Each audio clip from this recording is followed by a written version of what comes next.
दिनांक 19/12/2025 रोजी रेल्वे स्टेशनच्या समोर फायरिंग झाल्यासंबंधी रात्रीच्या अंमलदारांना माहिती मिळाली होती. त्या अनुषंगाने त्या दिवशी तात्काळ घटनास्थळी जाऊन सगळं परीक्षण करून त्या ठिकाणी त्या गुन्ह्यामधील जे आरोपी फरार झाले होते त्या 2 आरोपींना अटक करून त्यांच्या ताब्यातून 2 पिस्टल व 2 राऊंड जप्त करण्यात आले होते.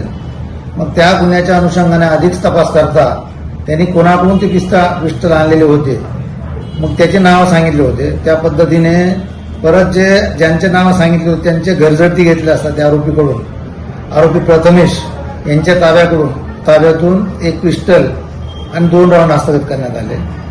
मग अशा प्रकारे त्या गुन्ह्यामध्ये एकूण 4 आरोपी अटक करून त्यांच्यावर कारवाई करण्यात आली. तसेच जो प्रथमेश यांच्या घरी जो पिस्टल आणि राऊंड सापडले होते त्या संदर्भामध्ये स्वतंत्र एक गुन्हा दाखल करण्यात आला आणि त्या गुन्ह्याचा पण तपास चालू आहे. तर अशा प्रकारे चाळीसगावमध्ये जो कोणी समाजकंटक जो कोणी अशा प्रकारे वर्तन करतील त्यांच्यावर कडक कारवाई करण्यात येईल.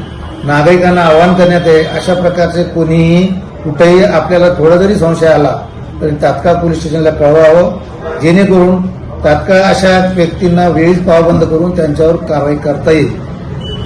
आणि यापुढे सुद्धा चाळीसगाव व परिसरात अत्यंत नाईट राऊंड आणि दिवसा कडकपणे पेट्रोलिंग करून असे जे कोणी करणारे व्यक्ती असतील त्यांच्यावर तात्काळ कारवाई करण्यात येईल.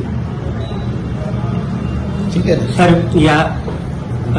या 4 आरोप्यांना किती दिवसाची PCMC मिळालेली आहे? या 4 आरोपींना 4 दिवसाची पोलीस कस्टडी रिमांड मिळालेली आहे. त्या संदर्भात आणि त्यांचा अधिक कसून तपासणी करण्यात येत आहे.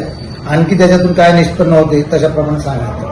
सर, ज्यावेळेस स्टेशन परिसरामध्ये फायरिंग झाली होती त्या फायरिंगमध्ये एक व्यक्ती जखमी झाल्याचं बोललं जात होतं, नेमकं काय प्रकार होता? ती जखमीला याच राऊंड यांच्या फायरिंगमधूनच एक राऊंड लागलेली होती. त्यामुळे तो व्यक्तीला त्या धुळे येथील सरकारी दवाखान्यामध्ये त्याचा उपचार चालू आहे. त्या संदर्भाने कारवाई करण्यात